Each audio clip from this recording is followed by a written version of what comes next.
चला तर मित्रांनो, आज आपण पहिलीमधला पहिला चॅप्टर शिकूया. तेव्हा छोटंसं गाणं आहे, एक कविता आहे तुमच्यासाठी आणि ती मी समजूनही सांगणार आहे. तर सगळ्यात पहिलं आहे आणि माझ्यासोबत ते म्हणायचं आहे सगळ्यांनी. चला म्हणा.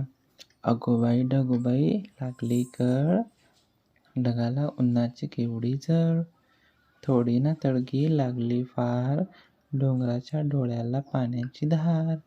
आता बघा इथं काय सांगितलं तुमच्यासाठी. अगोबाई डोगोबाई दोन मैत्रिणी आहेत आणि ते एकमेकाला सांगताय की बघ ना, ढगाला कशी लागली कळ आणि उन्हाची त्यात बी किती जळ आहे. थोडी ना थोडकी लागली फार खूपच आहे, डोंगराच्या डोळ्याला पाण्याची धार. डोंगराच्या डोळ्याला बघ ना किती मोठी धार लागली. वारा वारा गरा गरा सो सो सोम, डोल्या डोल्या ढगाळ डुम डुम डुम. बघ ना वाराही खूप